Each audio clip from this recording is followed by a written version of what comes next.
Olá, sejam todos muito bem-vindos a mais um episódio do seu Level Up Podcast. Para nós é sempre um prazer estar aqui, trazendo conteúdo aí relevante para você, para o seu desenvolvimento pessoal e estar junto com você para o seu próprio próximo nível. Hoje estou aqui com o Carlos, como sempre, né? E Carlos vai apresentar aí para a gente a nossa convidada de hoje. É isso aí, Matheus. Nós estamos muito felizes com essa convidada, Lorena Barbosa, a mãe da Alice, a esposa do Antônio, a professora Lorena, a diretora Lorena, a empresária Lorena. Lorena, seja muito bem-vinda ao podcast Level Up. Muito obrigada. Um monte de título. Cheio de títulos. É isso aí. As pessoas me perguntam, né?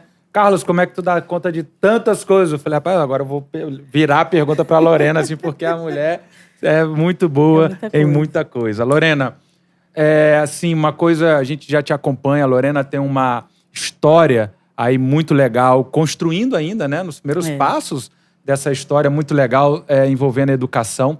E o episódio de hoje, Matheus, é sobre isso. É sobre esse sistema de educação. Será que ele ele é apto a nos levar ao próximo nível? E aí, Lorena? Não, claro que não. O sistema está falido. Né? Quebrou. Por que você fala isso? Os dados mostram, né? Para a gente ser exato, assim, a gente há mais de 50 anos, os índices educacionais brasileiros mundiais caem.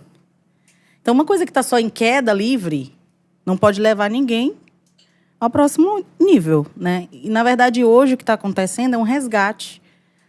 É uma espécie de formação de contracultura na educação para tentar, se não reverter, mas pelo menos parar um pouco a derrocada, né? No caso do Brasil, a gente tem uma falência completa em níveis de alfabetização, de leitura, de raciocínio lógico, em todas as áreas de ciências. O país é irrelevante na ciência. Então, a gente não pode dizer que o nosso sistema deu certo. Nosso sistema educacional não deu certo. Tudo prova que ele não deu certo, que ele não funciona. Isso em nível mundial, Sim. Mas mais criticamente aqui no Brasil. A gente vê, Lorena, uma influência de correntes ideológicas, políticas e filosóficas muito forte ainda na educação brasileira, sobretudo na educação pública, né? Como é que isso tem afetado a qualidade da educação? Como é que você enxerga isso? Essas diversas teorias aí, Lorena, que vocês conhecem melhor do que eu. Marxismo, construtivismo, socioconstrutivismo. Que é isso, cara? Na verdade, não existe educação sem filosofia, né? Eu dizia isso ainda hoje, né? A educação, ela é um fazer. É um estado de fazer algo. E eu só me movo de acordo com o que eu acredito ser ou não ser. Ou seja, as ideias, elas são precedentes às ações, concorda? Antes de eu agir, eu pensei. Então, a filosofia educacional que a gente tem hoje, guiando a nossa educação, é uma filosofia educacional errada. Ela parte de um pressuposto errado, né? De um pressuposto de igualdade que é utópica, né? Somos desiguais. De um pressuposto de aprendizagem sem esforço, sem repetição, sem sacrifício. Então, você parte de uma filosofia errada, seja qual for a corrente, e você quer um resultado a contento. Não vai acontecer. Porque para você ter uma ação, você tem que ter por trás dela um conjunto de ideias alinhadas que, de fato, tenham lógica. E o que a gente vê hoje é que o que leva a nossa educação a cabo não tem lógica. Então, a gente quer crianças que tenham boa memória, mas a gente não quer que elas memorizem a tabuada. A gente quer crianças que saibam falar bem, mas a gente não treina a oratória na escola. A gente quer crianças que, por exemplo, se desenvolvam nas várias áreas, mas elas são cobradas nas mesmas disciplinas sempre. Então, qual vai ser o produto disso? Então, a gente parte de uma filosofia que está errada, que não entende o que é o ser humano, né? Porque, assim, o ser humano é o que é, não é o que eu acho que ele é. Hoje a gente tem uma relativização do que é ser mulher, do que é ser homem, que afeta a nossa relativização do que é ser gente. Então, assim, a criança é o que ela é, não é o que eu penso que ela é. Nós fomos designados para ser algo. Nós temos um criador. Nós não somos um objeto solto pairando na Terra. A gente tem um design. A gente tem uma programação, né?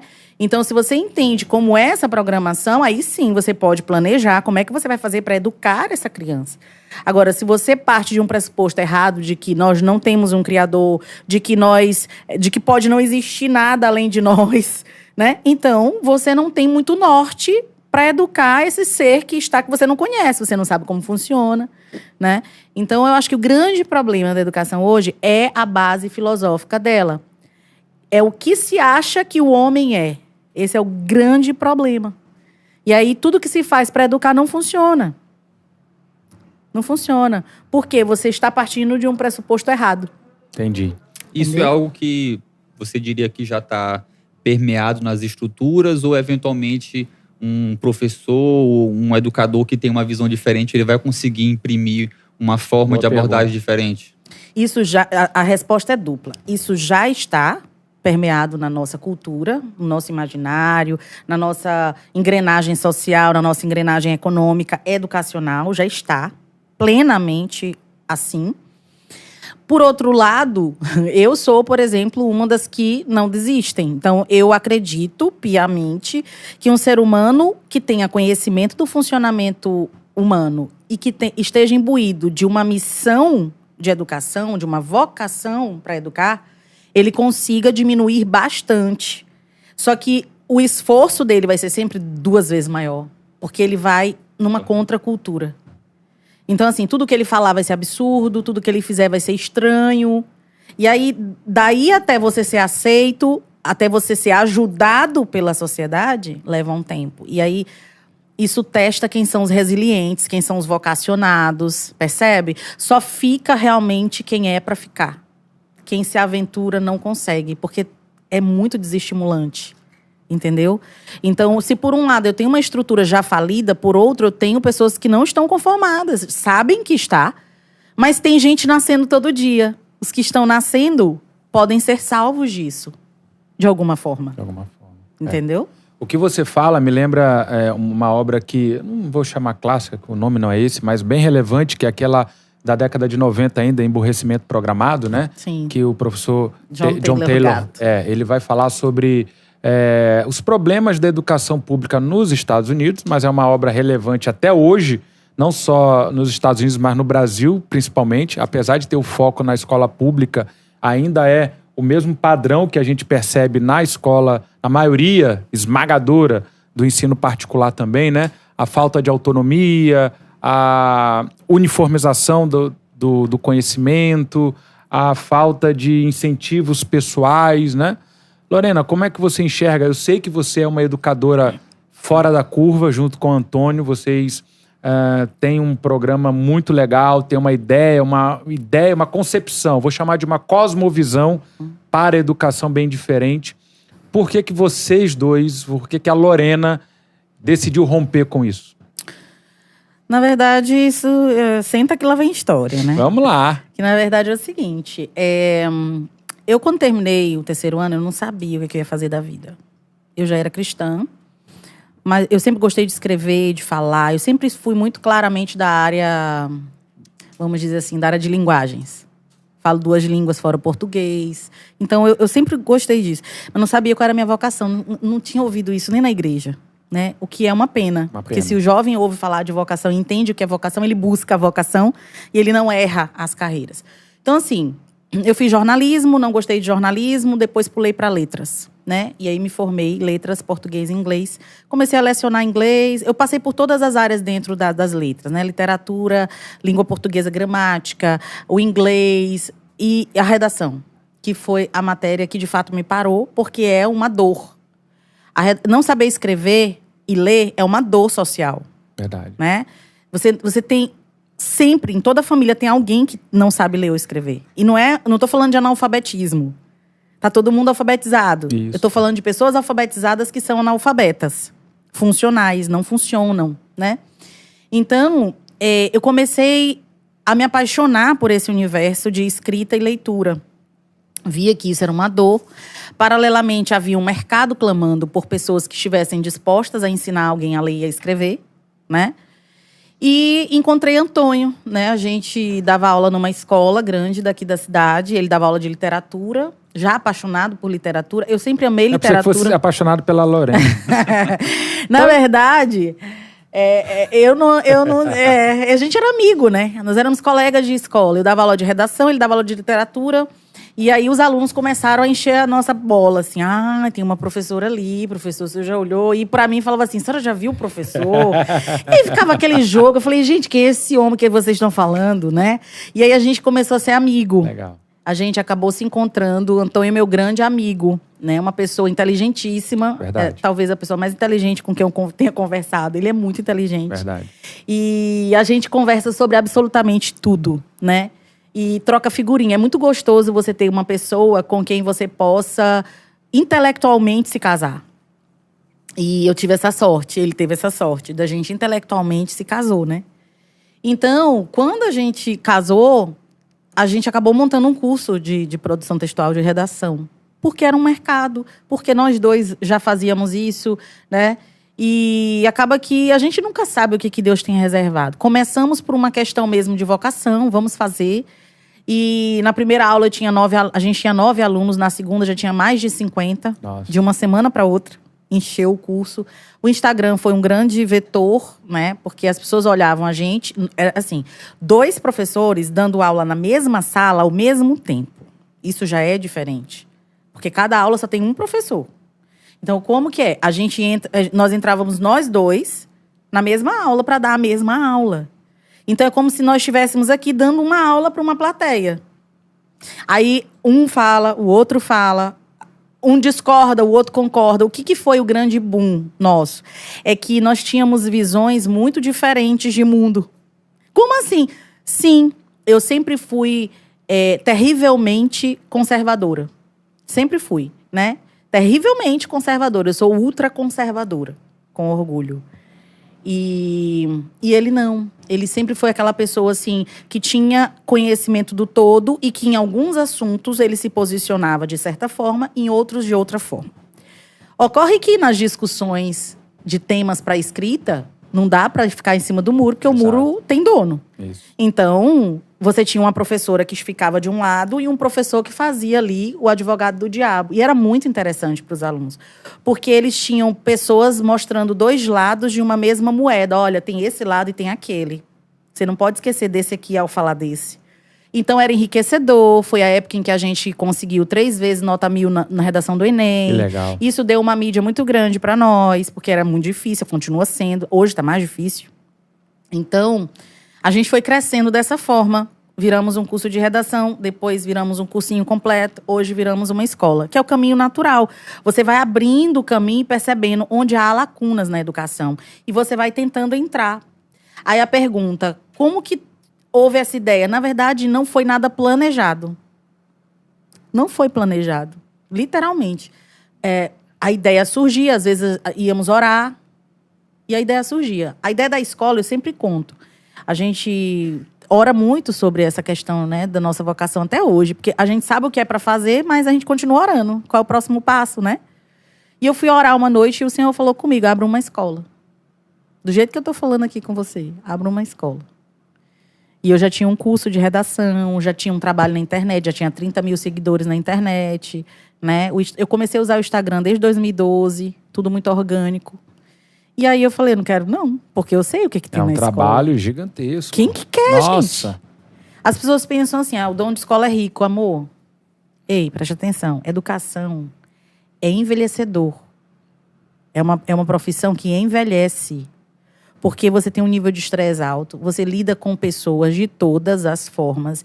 E fora isso, você tem um trabalho intelectual que é cansativo. Exatamente. Né? Se você quer fazer certo. Então, é uma missão mesmo. Porque não é um plano, não é um desejo, mas é uma missão, é uma convocação. De Deus. Total. Eu não sabia dessa parte da história e olhando assim, a gente percebe como é importante também estarmos abertos ao que Deus quer fazer conosco, né? Lorena falou que não foi nada planejado. Eu vejo que não foi planejado por Lorena e Antônio, mas por Deus, com certeza, que foi direcionando as ações, né?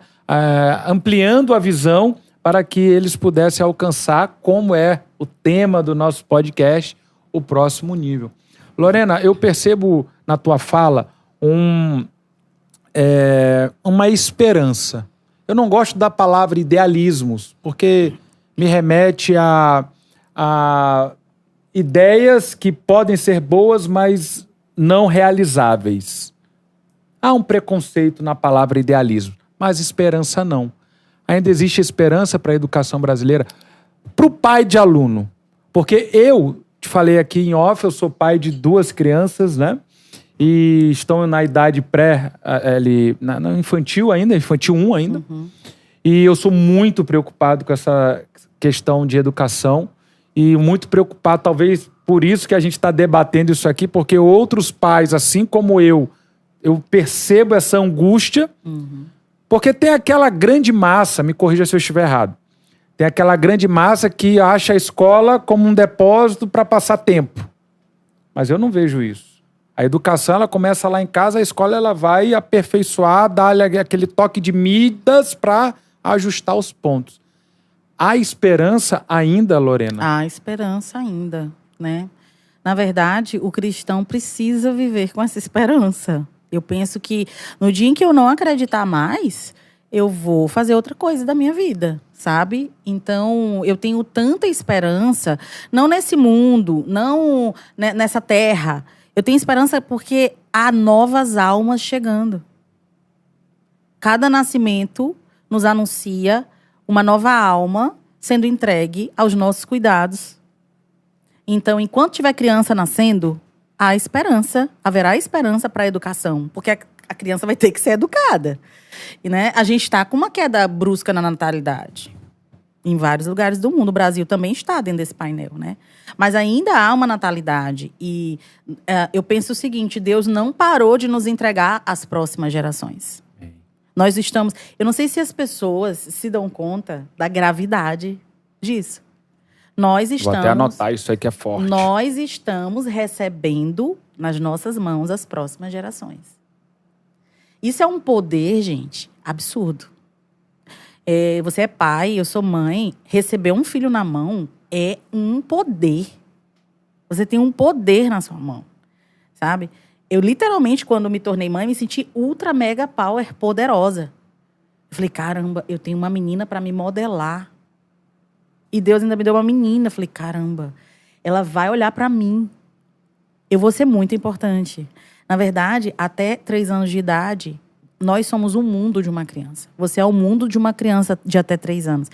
E é a fase que muitas vezes o pai e a mãe não quer a criança, acha chato, porque é muito trabalhoso, porque tua vida está parada em função daquela criança, ela não tem tanta autonomia. Só que são os 3 anos que Deus dá pra gente ser o mundo de um ser humano. Se a gente entendesse o poder que há nisso, haveria os primeiros 1000 dias das crianças, que são super importantes, os psicólogos, psiquiatras, pedagogos, tem livros escritos. Os primeiros 1000 dias de um ser humano determinam uma série de coisas do resto das nossas vidas.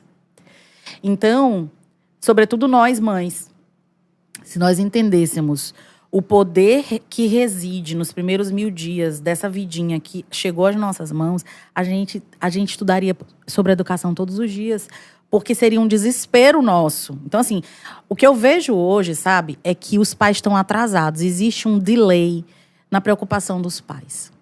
Eles estão deixando para se preocupar, muitas vezes, quando a primeira década de vida de uma pessoa já passou. Muitas vezes, quando os primeiros 1000 dias já passaram-se. Ou quando observa algum comportamento numa criança já um pouco mais velha. Ou quando já não tem como prevenir, só remediar. Sim. Então, assim, se nós trouxermos aos pais, jovens pais, né? Aqueles pais novatos, a consciência de que a preocupação começa no dia em que o beta-HCG dá positivo. A preocupação começa nesse dia? Com certeza.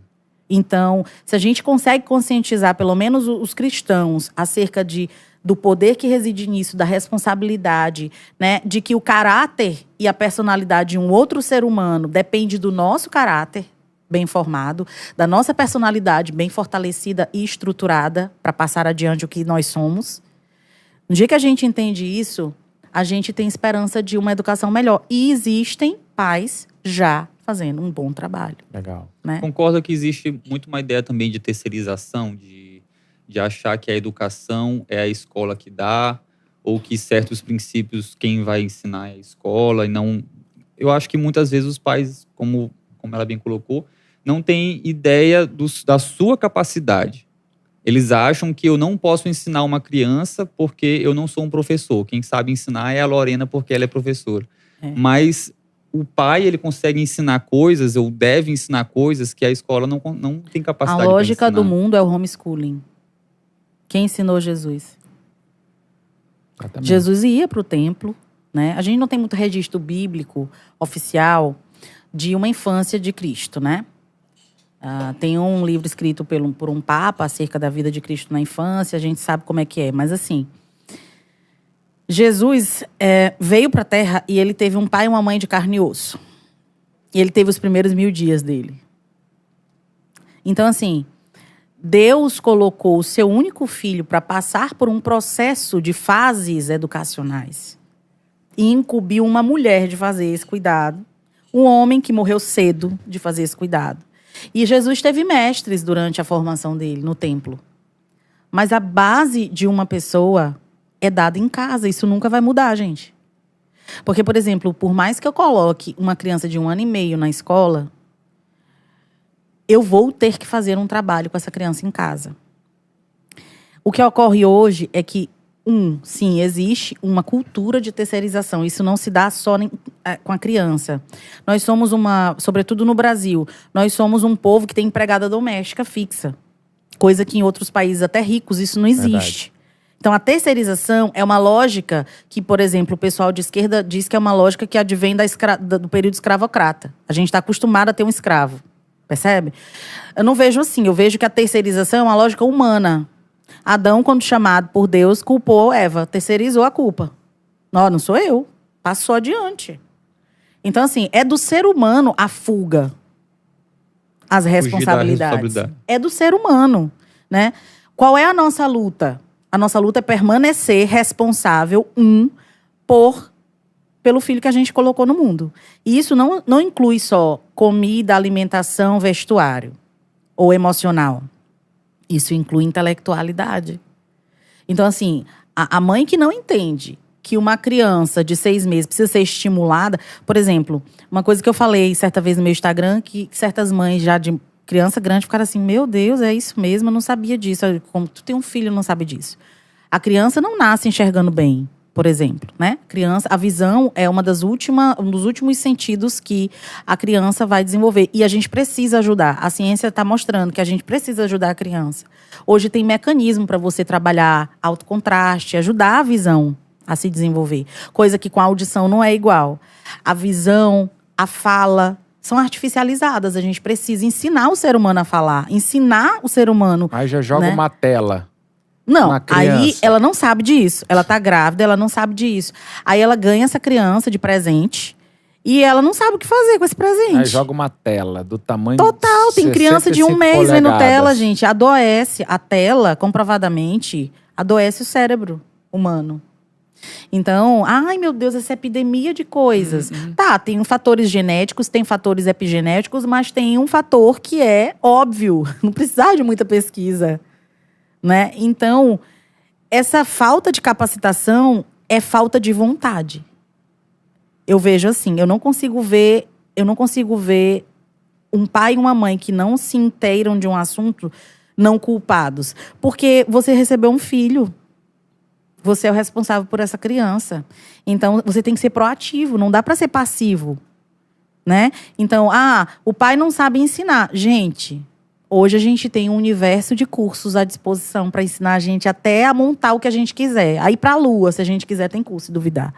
E aí dizer para mim que você não sabe ensinar uma criança a fazer a apurar a coordenação motora dela, que é isso que uma criança precisa na infância, é desenvolver bem a fala, desenvolver bem a audição, desenvolver a coordenação motora, a lateralidade. Não sabe fazer isso?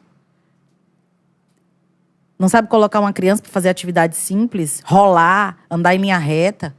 Precisa de faculdade para isso. Então, ou a gente está no nível de estupidez absurda, ou a gente tem pais e mães preguiçosos com fuga de responsabilidades. Ou ambas as coisas. Verdade. E esse é mais um episódio no oferecimento de Volaritec. a nossa patrocinadora master e oficial do seu podcast Level Up. Volaritech, @Volaritech. Toda a linha de Apple, Xiaomi, Logitech, JBL, atendimento em todo o Brasil. Lorena, você fala sobre terceirização e uma coisa que me ocorre, outro dia eu conversando com um amigo e ele falando assim, surpreso, né, criticando, obviamente, que uma das grandes escolas aqui da cidade foi demandada pelos pais para uma reunião. Os pais que pediram a reunião. E aí, qual foi o objeto da reunião, Matheus? Naquele determinado ano, o ano letivo dessa escola acabaria dia 5 de dezembro. E os pais falaram, não, 5 de dezembro é muito cedo para o meu filho ficar em casa o dia todo. Deem um jeito aí de esticar o ano letivo até pelo menos 15 ou 20 de dezembro para ele não ter que ficar em casa desde 5 de dezembro. Se vira com esse menino aí que eu que não vou cuidar dele. Então é triste ver isso, né? É triste. Mas você falou algo, Lorena, que eu até anotei aqui, Deus não parou de nos entregar às próximas gerações. E aqui eu penso que há um chamado para a igreja. Há uma convocação. Você usou uma palavra que eu gosto muito. Eu fui convocada para uma missão, eu e o Antônio. Para quem não sabe, a Lorena hoje tem essa escola. O preparatório, produção textual, não tem mais? Tem. Eu estava até explicando em off aqui. A gente era um curso de redação. Isso. Aí viramos um cursinho com todas as matérias. Isso. E agora somos escola Alfa 2. Com um cursinho dentro, porque a gente não pôde largar os nossos alunos. A gente já vinha com um grupo de alunos que estavam se preparando para o vestibular. Um curso de redação, que foi o nosso primeiro empreendimento. Está tudo agora dentro da sombrinha do guarda-chuva da escola. Então, você aí que conhece alguém que precisa de produção textual, você que conhece alguém que está nessa fase de pré-ENEM, ou que voltou a estudar, se preparar para o vestibular, procure aí Alfa 2, lá no Instagram. Alfa mesmo, ALFA e o número 2. Tá lá no Instagram, uma logo amarela com azul. É inconfundível. Lorena, mas voltando aqui, essa convocação também é para a igreja. Eu percebo que nós conversávamos aqui ainda há pouco, a nossa igreja tem um programa de uma preocupação com o ensino muito forte, né? Já há algumas décadas, a nossa apóstola Alessandra, ela é pedagoga de formação, então ela traz toda essa preocupação desde as bases da igreja. E temos toda uma rede de ensino, pedagogas e professoras que pensam ali os nossos materiais e cursos. Mas eu percebo, Lorena, que a igreja do Senhor, ela se excluiu ou foi excluída desse debate. Né? Foi excluída. Foi excluída desse debate. E por ter sido excluída desse debate educacional, fora da igreja, não estou dizendo dentro da igreja. Minha pergunta aqui é o papel da igreja, de nós cristãos, vou tirar a igreja, porque a igreja parece aquele ambiente, aquelas paredes. Sim. O papel do cristão na educação fora da igreja. Eu tenho uma preocupação muito grande com relação a isso, porque nós fomos excluídos enquanto cristãos. Só que nós fomos excluídos, mas depois nos conformamos com isso. Falar, então tá bom, a educação não é pra gente. E para complementar, se a gente for ver na história da igreja, na história principalmente dos grandes avivamentos, a gente vê que houve um impacto na educação dos países. Um dos primeiros pontos a serem impactados. Sim. Assim, Lorena, eu quero para você dizer para os nossos ouvintes aqui, que são cristãos. Eu não sou professor, mas você tem um papel. Uhum. Qual seria esse papel da igreja? No mínimo de suportar, estruturalmente falando, quem tem a vocação de ensinar. Então, assim, só um pouco de contextualização histórica. Muita gente não entende, né? Mas a educação era da igreja católica. A igreja protestante surge num contexto aí já de 1000 e tantos anos depois de Cristo. Até nós chegarmos à Idade Média, a gente teve mais de 1000 anos de educação cristã. Já parou para pensar nisso? A igreja primitiva educava. Ela educava, ela tinha uma maior preocupação, principalmente porque eles estavam num contexto de paganismo. Não que nós hoje não estejamos, mas eles estavam num contexto imersos numa realidade pagã, 100% pagã, e a igreja era perseguida. Então, a igreja via na educação uma forma de sobrevivência. Ela sabia, ela tinha consciência de que ou ela educava os seus filhos, ou ela ia sucumbir. Aquele lance de meu povo perece por falta de conhecimento é um fato. O ser humano sem conhecimento apodrece, se não por dentro, por fora, né? Então, a igreja, depois da reforma, ela ganha um outro status de educadora, né? Com Lutero. Porque Lutero, ele é um incentivador da escola. Só que ele faz isso de uma maneira que depois é desvirtuada. Então, inicialmente, qual era a ideia? Nós precisamos educar todo mundo para que todo mundo tenha leitura e interpretação das escrituras. Exato. A teologia era a mãe da educação. Até meados de 1700, a teologia era a mãe da educação. Não existia uma escola sem religião. Isso era impensável. Não existia não falar de Deus na escola. Era a lógica. É porque eu preciso compreender Deus que eu estudo. Percebe o nível de degradação? A gente foi disso, em quantos séculos? Para Deus estar proibido nas escolas. Então, literalmente, Deus foi tirado das escolas. Ali, com a criação da escola pública na Prússia, um paísinho pequenininho que virou Alemanha, foi anexado ali depois da Segunda Guerra, a escola pública surgiu para tirar das mãos da igreja uma função educadora e transferir para as mãos do Estado essa função de educar. Então, a escola pública, quando ela surge destituindo a igreja do seu papel primordial de ensino. E isso, gente, até hoje a gente sofre, porque depois disso você teve o iluminismo, o liberalismo entrando. E aí a igreja degringolou juntamente com a sociedade. A igreja nunca mais conseguiu retomar, né, o seu papel de protagonista na educação das gerações. Então, historicamente falando, a igreja foi tirada, porque foi artificial. Mas, Lorena, Lutero fez isso? Não. Lutero lutou para que todo mundo tivesse ensino. Exato. O que fizeram com essa ideia é outra história. E aí você tem uma igreja que se conformou, porque, vamos combinar, dá trabalho ter uma escola. Então, assim, se eu posso não ter, eu vou não ter. Eu vou investir no meu templo. Eu vou investir em missões. Eu vou investir em mídia. Então, a igreja, quando a gente vê que é tirado dela esse peso de educar, ela vai substituindo isso por outras frentes e ela investe. Você teve investimento em missões, a igreja está investindo há séculos em muita coisa. Em educação, não. A gente teve uma paralisia da igreja. Cara, se a gente para pensar, Harvard, Yale, Oxford, surgiram de igrejas. Exatamente. Eram igrejas que entendiam a importância de seus pastores e de seus reverendos serem grandes homens de leitura. Para hoje, você ter igrejas nas quais os membros colocam seus filhos em escolas que celebram Halloween. Olha, é um buraco negro. É assim, é muito abissal a diferença dessa igreja que ainda existia para a igreja que nós temos hoje, conformada em colocar o seu filho numa escola que nega a existência de Cristo, nega o criacionismo. Percebe? Então, a gente, de fato, hoje tem uma missão muito mais pesada, muito mais difícil, que é trazer uma contracultura para dentro da igreja, para que em cada igreja, o lema da reforma seja reavivado. Cada igreja, uma escola. Não se abre igreja sem abrir escola. E aqui é um chamado, talvez, Mateus.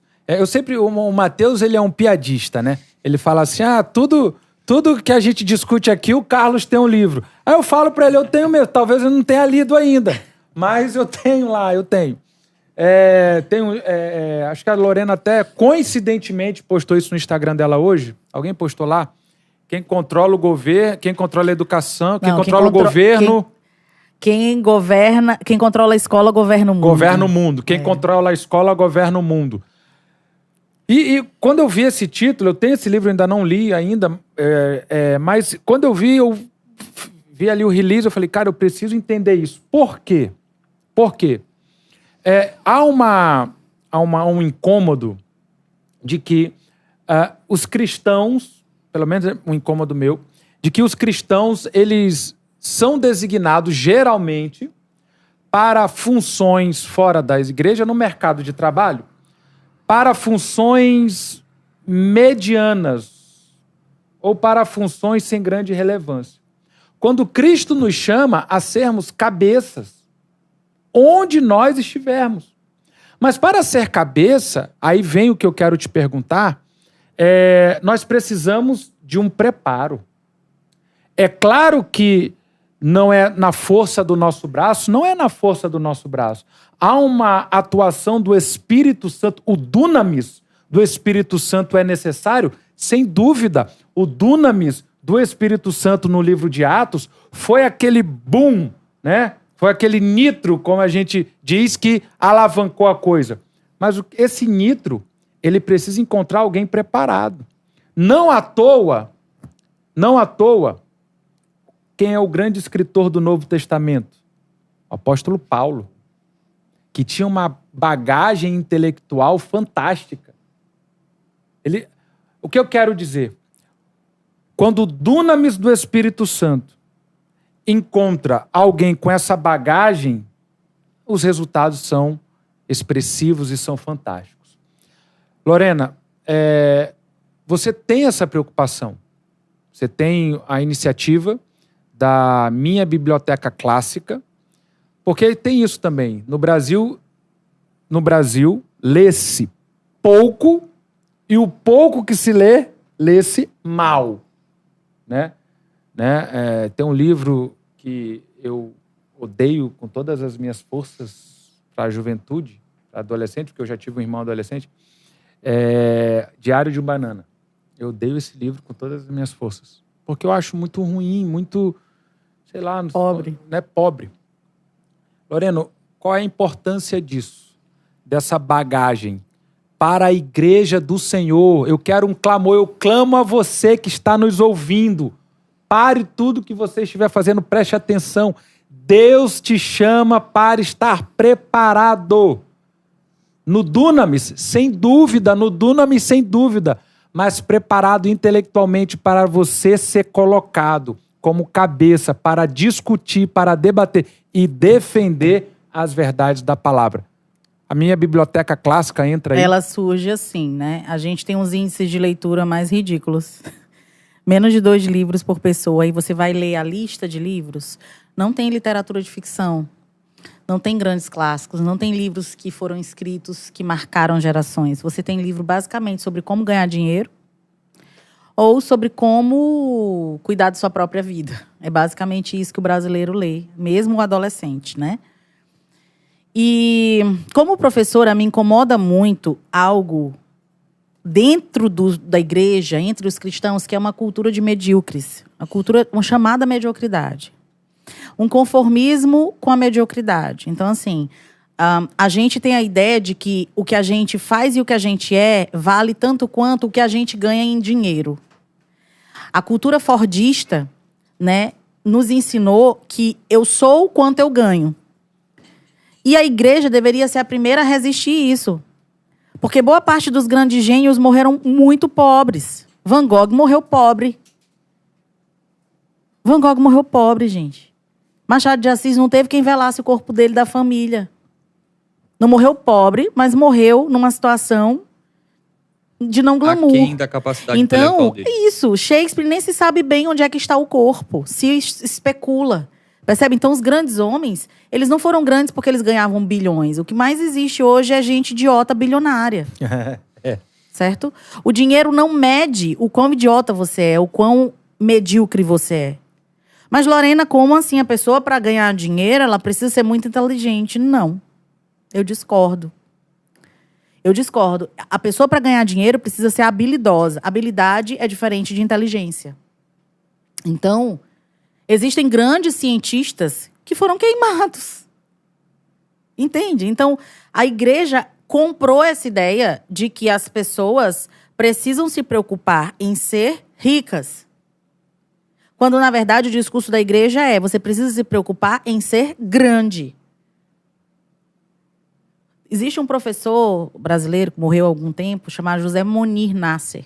Ele era um excelente professor de literatura. E ele dizia que um país não pode, é uma tragédia, um país ser rico antes de ser inteligente. Nossa. Uma pessoa rica sem ser inteligente é feio. É feia. você olha e diz que desperdício. A primeira Exatamente. coisa que vem à tua mente. Porque o dinheiro é só um recurso. Ele não é uma identidade. O dinheiro nunca vai ser uma identidade. Aquele lance de ser nosso servo, ele nunca vai ser uma identidade. Ele é só um recurso. Se você não tem inteligência, ele se torna, inclusive, uma melancia pendurada no seu pescoço. Então, o apelo à inteligência, eu particularmente, eu acho que ser inteligente é a preocupação número 1 do ser humano.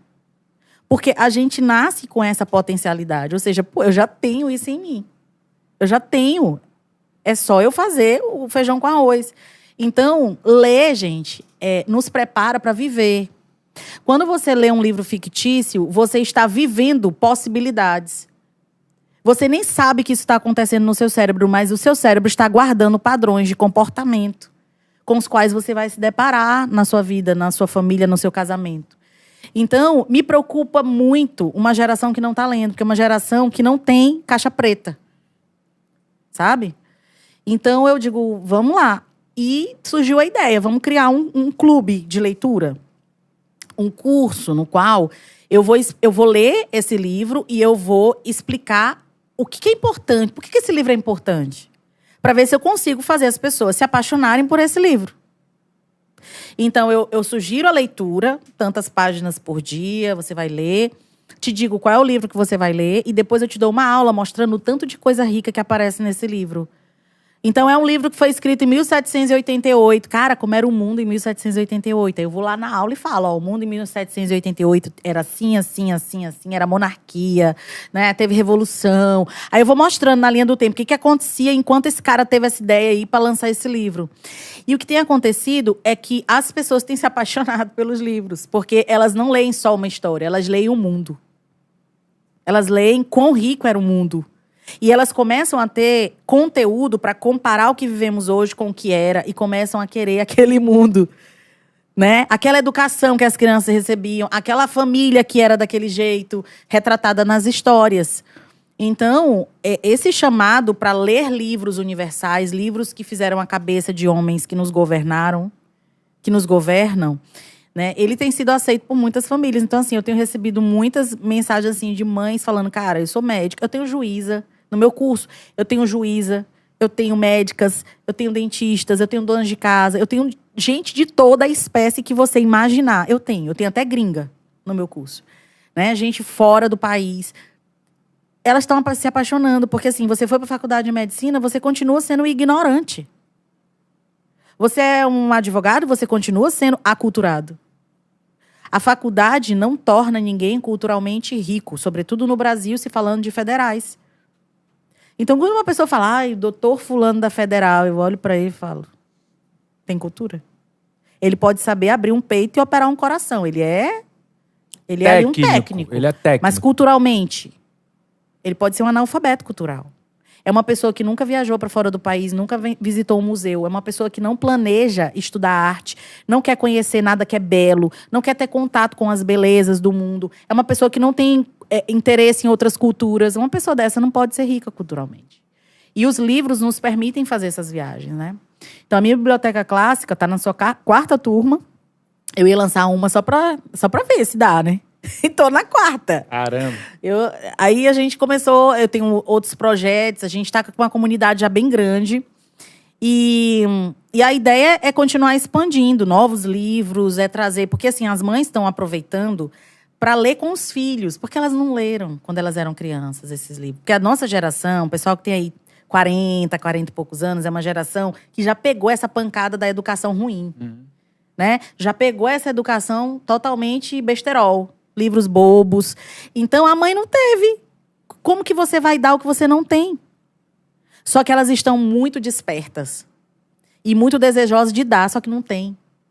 Então, aí entra o curso. Então, assim, elas estão no curso e, na verdade, eu vou te falar, quem mais está gostando são as mães. Legal. Cara, a Lorena não sabia que essa história era assim. Eu via o filme e eu achava que era daquele jeito. Eu falei, gente, filme é um tipo de arte, o livro é outra coisa. Então, elas estão adquirindo cultura. Tem mãe já viajando, me manda foto. Olha onde eu tô. Né? Viaja para o país do livro, aí vai visitar o museu do autor. Então, assim, elas estão vivendo uma vida cultural que elas não tiveram acesso. Elas não conseguiram. E isso é um projeto, assim, que pra mim me orgulha muito. E quem aí que ficou entusiasmado com o curso, a matrícula tá possível ainda? Olha, tá fechado no momento, né? Mas você pode visitar o meu Instagram, @LorenaRachelBarbosa. Lá tem um link com todos os meus cursos, aulas. Você pode entrar e olhar, porque eu abro turma de tempos em tempos, né? A gente vai deixar o link do Instagram Sim. na descrição desse episódio. Beleza, ótimo. É só entrar lá nesse link que você vai ver tudo que eu tenho de aula, que você pode consumir, que você pode ver, aprender vários livros, né? Porque, assim, o meu Instagram, eu nem era intencional isso, mas ele funciona muito como uma espécie de buscador. As mães me falam assim, cara, eu quero um livro pro meu filho, eu venho aqui ver o que tem. Eu sempre posto, né? Inclusive, essa semana eu já comprei 2 influenciado por ti. Chegou um hoje. É sério? Chegou um hoje, Mark Twain. Mark Twain. E isso, chegou hoje. Mentira, gente! Chegou hoje. Só que é pra minha filha, de 8 anos. Gente, isso Da não é capa maravilhoso, vermelha. isso? Um da capa vermelha. Mark Twain é o príncipe e o mendigo ou não? Qual que Vou é? te dizer aqui agora. Vê aí, qual Vou foi? te dizer aqui agora. Gente do céu. Chegou hoje. Ele é influenciado por mim. Vou dar presente pra ela assim que eu chegar em casa. E eles gostam de ler, gente? Adoram, É. adoram ler. Olha, um pai e uma Adoram. mãe que tem um filho que gosta de ler ganhou na loteria. Adoram. O menorzinho tá alfabetizando ainda, né? Sim. Mas eu acho legal aí, assim, a gente tem lá em casa algumas histórias em quadrinhos, né? Então ele pega, a história em quadrinho tem as suas dificuldades e tal, mas tem outros livros mais acessíveis, ele pega, porque a maiorzinha já tem esse... Bota a maiorzinha pra ler pra ele. esse É um excelente exercício, A né? maiorzinha já tem essa pegada. Sim. E aí ele, assim, tá uma fase muito gostosa. Isso é legal porque incentiva ele, sabia? Isso ajuda muito a amadurecer o menor. O menor tem muito lucro nisso, né? De ter um irmão que já tá lendo e tal. Exatamente. Tô tentando pegar aqui. Achei. Mark Twain, o livro que chegou hoje foi esse aqui, ó. As Aventuras de Tom Sawyer. Tom Sawyer. Sawyer. E Huckleberry Finn. Esse aqui, É ó. um dos livros mais divertidos. E aí eu comprei o outro pro menorzinho, né? Só que ainda não chegou, o Coelho de Veludo.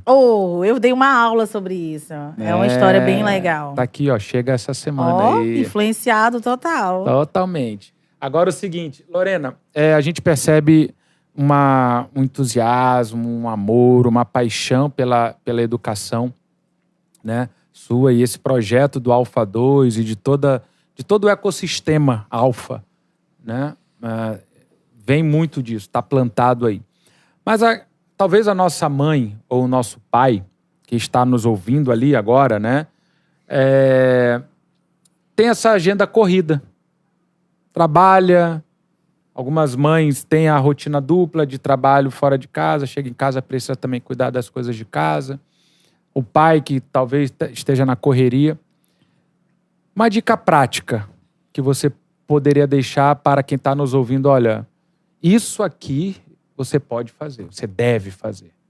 Na verdade, eu vivo essa rotina, né? Então, eu não estou falando de um lugar diferente. Eu estou nesse lugar de mulher que passa horas fora, que tem um bebê de 1 ano e 1 mês em casa, né? E o que de fato funciona? Organizar horário. Organizar horário. Gente, olha, não tem outro segredo. Porque a gente hoje tem muitos distratores, ou seja, tudo é muito... a gente é muito distraível. Exato. Então, o celular é um distrator. Quando você entra, você brincou, já tem 2 horas aí. Verdade. Cara, 2 horas, dá pra você fazer uma comida, dá pra você botar uma criança pra dormir, dá pra você ler em 2 horas. Então, a dica é reduz o uso de redes sociais, otimiza o tempo, né? Aquela velha história de remindo o tempo porque os dias são maus. Então, assim, economiza o seu tempo, a sua energia. Eu sou uma pessoa que... Eu adotei isso pra minha vida há muitos anos e isso funciona pra mim. A gente fala, cara, como é que tu consegue fazer esse monte de coisa e não vive cansado? Não vivo. Eu durmo 8 horas de sono por dia. Com um bebê de 1 ano e 1 mês. A Lorena é mágica? Não. Eu otimizo meu tempo. Eu escolho em que eu vou gastar minhas energias. Né? Então, assim, eu trabalho com Instagram. Então, eu não posso não usar o Instagram. Eu gasto 2 horas no Instagram todo dia. Então... Mas eu trabalho lá. Eu não estou consumindo o que está lá. Eu estou produzindo um conteúdo. Agora, a mulher que não está produzindo um conteúdo, ela precisa passar 2 horas no Instagram para quê? Só para ficar infeliz. Porque vai ver um monte de coisa que ela não tem, que não pode. E que não é real. Que não é real. Como a gente já falou aqui em outros comparar episódios. a vida dela com a vida de gente que ela nunca viu, não sabe quem é. Então, o Instagram hoje ele é um canal de frustração, um canal de distração absurdo. Então, eu particularmente diria, reduza sua entrada no Instagram, siga pessoas que acrescentem algo à sua vida, que te ajudem a subir para o próximo nível, que de fato contribuam com a tua casa, né? Deleta todos os Instagrams de fofoca, deleta Choquei. É basicamente isso. Primeiro que crente nem devia seguir Choquei. E começa a organizar a rotina da sua casa. Fazer todo dia, no mesmo horário, as mesmas coisas. Sem furar. Sabe? Rotina é muito isso. Não tem muito mistério. Todo mundo faz aquela aura de... Ai, a rotina. Rotina é todo dia chegar e fazer a mesma coisa quando chega. Quando você se espanta 15 dias, você fez a mesma coisa em 15 dias. No dia que você não faz, é estranho. Então, coloca o filho junto nessa rotina. Né? Então, eu vou te dar um exemplo da minha casa. A gente chega nesse horário, de 6 horas da tarde. E a gente fica amanhã, vem em casa almoçar, porque a gente tá na escola o dia todo, né? Então a gente vem em casa almoçar, fica ali 2 horas de almoço em casa. Por quê? Porque a Ela ainda é muito bebê, ela tira uma soneca depois do almoço, então eu fico. Às vezes o Antônio sai, eu fico. E aí eu vou pra escola, ela tá com a gente lá direto. A Alice, desde da barriga, ela já vai pra onde a gente vai, né? Ela é criada dessa forma. Eu chego em casa nesse horário agora, 6 horas. Ah, eu tenho um monte de coisa pra fazer. Não, eu tenho minha rotina. A minha rotina é, chego... Dou o jantar, dou o banho, ponho pra dormir. Porque eu já fiz leitura com ela na escola. Minha rotina, né, é um pouco diferente, porque eu tô na escola, então já tem leitura, já tem musiquinha. Mas a mãe que não tá na escola, cara, vai botar pra dormir, faz uma leitura, separa 20 minutos. Porque nessa idade não é mais do que isso. 20 minutos de leitura, enquanto dorme. Você tá lendo ali. E aí, terminou? Aí eu vou jantar, né? Eu vou ficar com meu marido. Então, eu preciso estudar. Eu, por exemplo, eu tenho hora de estudo todo dia.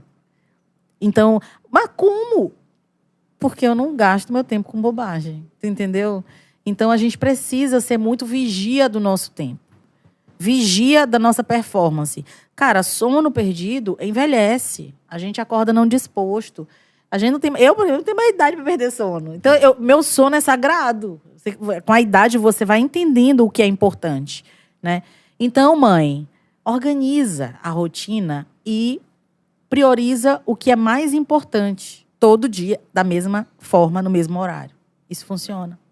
Lorena, eu queria voltar um pouquinho no assunto anterior, porque tem algo que é uma dúvida minha que eu queria saber a tua visão acerca disso. Tu citou alguns intelectuais, vamos chamar assim, né? Antigos. Citou Van Gogh, citou Shakespeare. E eu tenho uma dúvida. Será que a nossa geração hoje ela vai deixar para o futuro pessoas que, lá daqui a 100 anos, alguém vai olhar no passado e ver, rapaz, aquele cara escreveu... Em 2024... Isso. Em 2024, fulano de tal escreveu um livro que até hoje é um clássico, que mudou a vida de muitas pessoas. Vai, mas o nível é baixíssimo. Porque esses dias eu comprei um livro e eu estava vendo... quando chegou em casa, eu estava vendo no prefácio. Foi um livro escrito em 1900 e... acho que já tem quase 100 anos. E aí, na hora, me surgiu essa curiosidade, né? Será que a nossa geração vai deixar para as próximas gerações conteúdo de diversas formas, não só literatura, conteúdo artístico, enfim, coisas que realmente vão ser relevantes? Olha, eu tenho 40 anos, então eu vivi já 4 décadas e eu olho para essas 4 décadas e eu olho uma degringolada na qualidade em tudo. Da roupa à música. Se nada for feito, vai piorar. Então, assim, vamos pensar na linha do tempo. Shakespeare viveu e deixou grandes peças. Eu não vou em Shakespeare, eu vou no teatro grego, antes de Cristo. Grandes peças, tragédias, como é Shakespeare, mais de 1000 anos depois, bebe dessa fonte e escreve as suas peças. Aí pula, a gente chega a Machado de Assis e ele escreve suas peças. Depois de Machado de Assis, eu vou para onde? Eu vou para quem?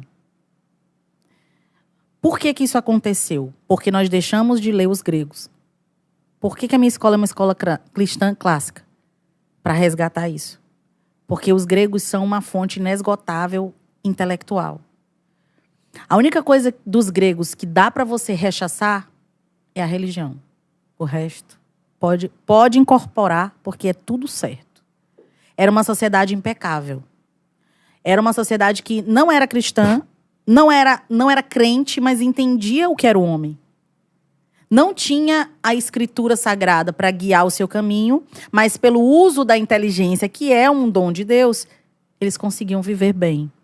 Então, os gregos, eles são uma fonte de conhecimento que a educação moderna fez questão de matar justamente porque eles formam grandes homens.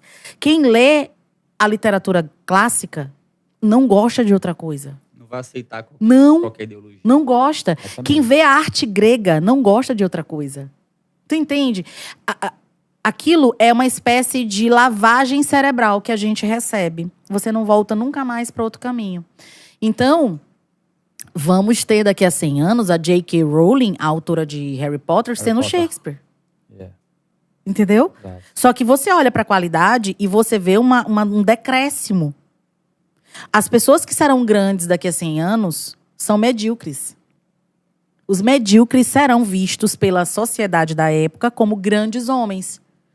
Ora, se você olha para o século passado, boa parte dos filósofos foram pessoas detestáveis, defensoras da pedofilia, defensoras da depravação moral. E hoje são celebrados como os grandes filósofos. Os pensadores. Cara, tu olha para Platão, para Aristóteles, tu olha para os gregos e tu diz, meu Deus, é a mesma raça de gente? Não. Houve uma queda brusca na qualidade de filósofos.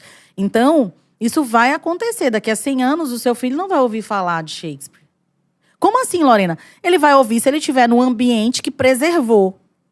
A gente tem uma geração que não conhece Machado de Assis. Uma vez, eu vivi uma situação, 2022, que me marcou muito. Eu tinha só um curso de redação, ainda não tinha escola, né? E eu entrei numa sala de aula de 9º ano. As crianças, adolescentes, 14 anos. E eu comecei a falar... Tinha um quadro na sala, que era um quadro alusivo a uma obra de Machado de Assis, né? E eu falando, dando aula sobre outro livro, eu falei, gente, como aqui nesse quadro do Machado de Assis e tal. Eles tinham entendido que o Machado de Assis era um pintor do quadro. Uau. Cara, eu vivi isso. Uau. Se me contassem, eu não acreditaria. Aí você olha pra eles, não tem nenhum pobrezinho. E não tem nenhum que não tenha viajado pra fora do Brasil. Mas eles não conhecem Machado de Assis. Isso me é preocupante.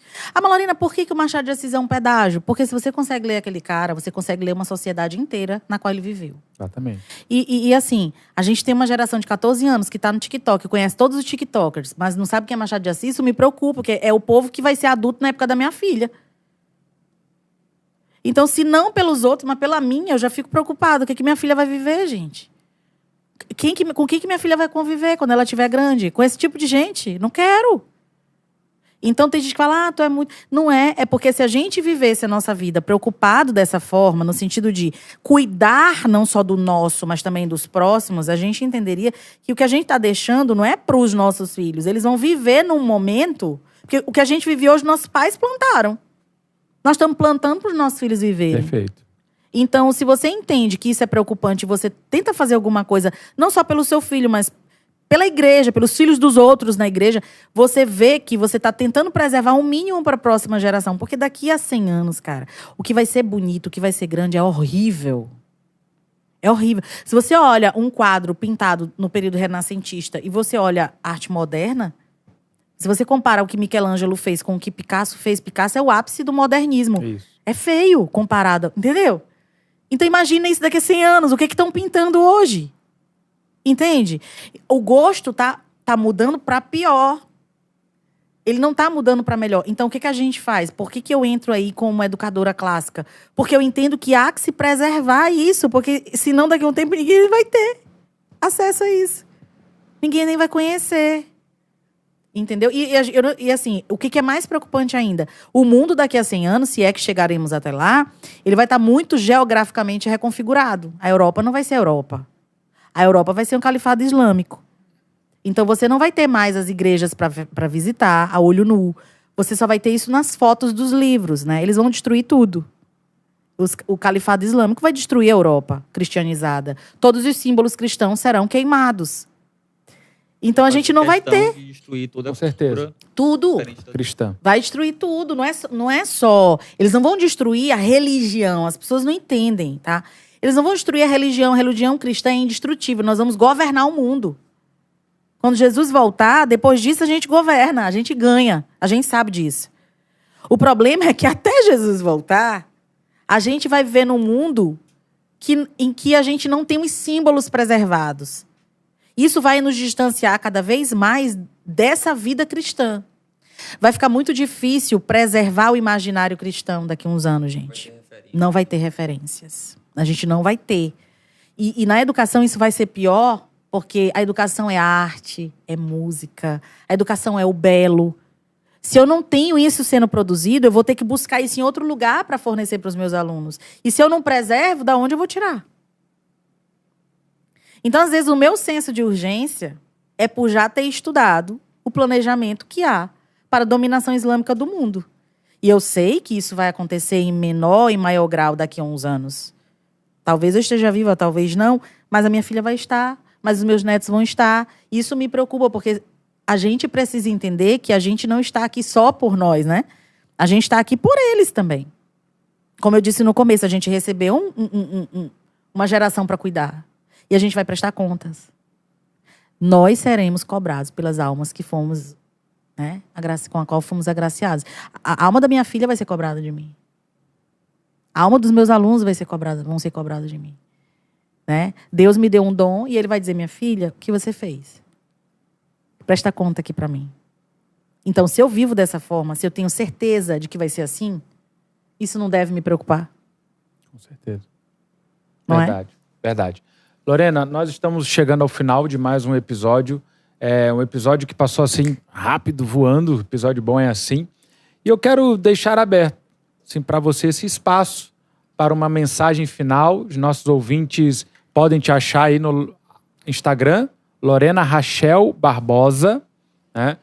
Tem muito conteúdo, muita coisa legal. Lorena é bem ativa lá no Instagram, com muitas dicas muito legais. Então, qual seria a tua mensagem para os nossos ouvintes? Como é que eles podem, através da educação, atingir o próximo nível? Eu posso ser sincera? Sente sua bunda na cadeira e vá ler, vai estudar. Não existe atalho. Em educação não existe atalho. Ou você ensina ao vivo, ou você aprende com os livros. Então, assim, desenvolvam esse hábito. É um hábito. Livro é hábito. E não é uma coisa natural. Nós não nascemos para ler. É uma artificialidade que nós criamos.